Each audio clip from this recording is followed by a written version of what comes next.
Hey everybody, this is Alex Fabrega coming at you again with another Teaching Tips Tuesday. Today I have with me Melanie Audet, a frequent guest of TTT. How you doing today, Mel? I'm doing well, Alex. How are you? I'm doing very well. Thank you for asking. So, what do you want to talk about today? So, today we're going to be talking about traveling through the airport when an individual with a vision impairment is going somewhere and what that would look like before traveling and day of. Okay, so I know you had a pretty interesting firsthand experience of this recently. Yes, so I've actually flown with about 12 teenagers with vision impairments through Phoenix Airport, layover in Dallas, and navigating in Puerto Rico. And I have been able to witness this firsthand, what the assistance looks like. And also, we were able to most recently go to the Phoenix Airport.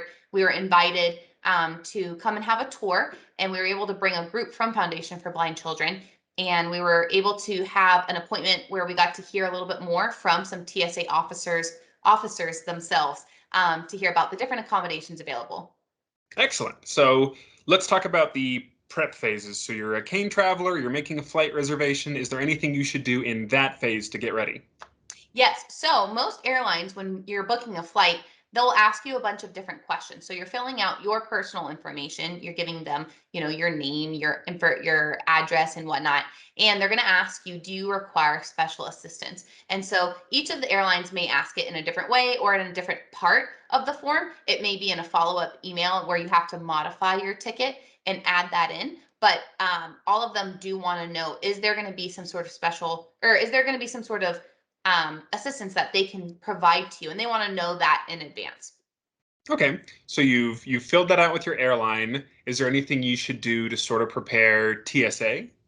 Definitely. So there's a program called TSA Cares, and what that is it's a helpline that provides travelers with disabilities, a medical condition, or any other circumstance additional assistance during the screening process. So they are helping to get you through security, with basically any assistance that you might need or accommodations. And so you have to fill out a form online. So if you just type in TSA Cares, you will find this form on their website. So you want to fill this form out at least 72 hours prior to your departure. But you can also call TSA Cares, and the number is also easily available. It's the first thing you find on Google. And you can also talk to a representative that can help answer more of your questions. So once you fill out that form, or you've called and made your arrangements, you will be assigned a passenger support specialist. So they will contact you and they will help give you more of the information on where to meet in that exact airport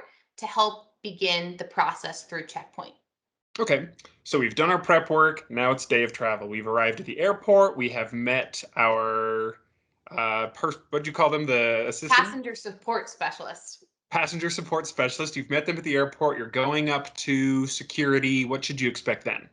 So they're going to help you get through security. So they are going to make sure that you are going through the correct line. They may even bring you over to a different line or a different area. Now, not every TSA officer is trained to help with this program. So that's why it's so important to fill it out in advance, because the other officers may not know to how to handle certain different conditions, when someone's going through security. So they would basically help put all of your things onto the conveyor belt, and they would allow you to go through the detector. And if you request that you go through with your cane, they may ask for you to hand over your cane after you've gone through so that they can, if they need to put it through that x-ray or on the conveyor belt, then they would. But they would be there to assist you so that they're not just leaving you, out in the middle of space, wondering where you are. So they're specifically trained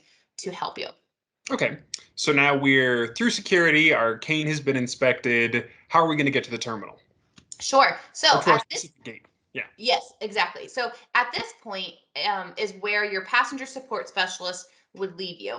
And you would also have to do some of this in your prep work by calling the airline ahead of time. So I would also recommend that you're doing that more than 72 hours in advance as well. I would recommend doing all of this process a week or a month before you travel, just to make sure that you have the amount of time to communicate. So the airline is responsible for helping get you from security to your gate if you have requested that assistance, and if you meet the need. So they're going to help get you to your gate, and they're going to let the gate agent know, and they're also going to make sure that they're going to get you to your seat, and you get to have early boarding, and they're going to make sure that you find the correct seat.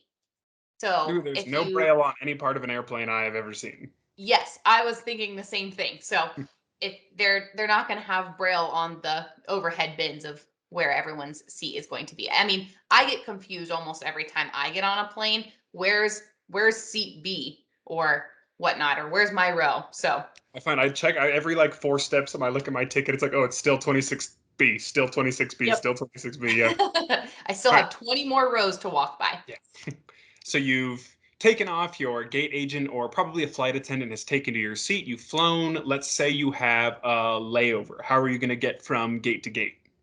So this is also a part of that prep work where you want to make sure that you're letting the airline know what your information is. So when you're calling the airline, when you're filling out whatever forms that specific airline has, you want to have your flight information readily available. That way you can communicate that to them. So if you've already communicated that you're a passenger that requires assistance, from security to your gate and whatnot, you also just want to make sure that you overly communicate that. So you want to contact your airline directly to ask what that process is going to look like. So they would essentially help get you, or the flight attendant or the airline representative would meet you in the jetway, and then they would escort you up to the main terminal. And then they're going to normally cart you to your next gate. So it's this motorized, it's like a nice golf cart, super golf cart that they're just moving around throughout the airport. So it's carrying your luggage, it's carrying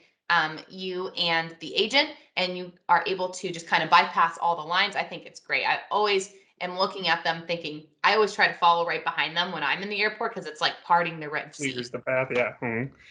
Okay, so you've made it to your next gate. You'd have the same gate agent flight attendant situation where they get you to your seat. Now you are at your final destination. Let's think if you had like a checked bag. How are you going to get the baggage claim?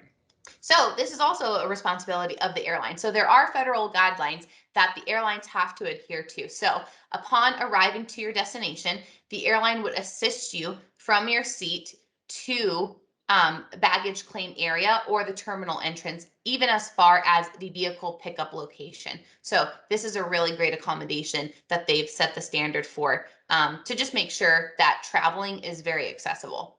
All right, so it sounds like federally, these airlines are pretty much required to make sure that anybody with any sort of disability or particular needs is pretty much met from door at departure all the way to car at destination. Yes, definitely. And there are some special circumstances. So some airlines may offer an escort or gate pass, to an individual who is being helped. So, for instance, if someone is under 18, they most likely are traveling maybe with family, but say they're traveling somewhere on their own.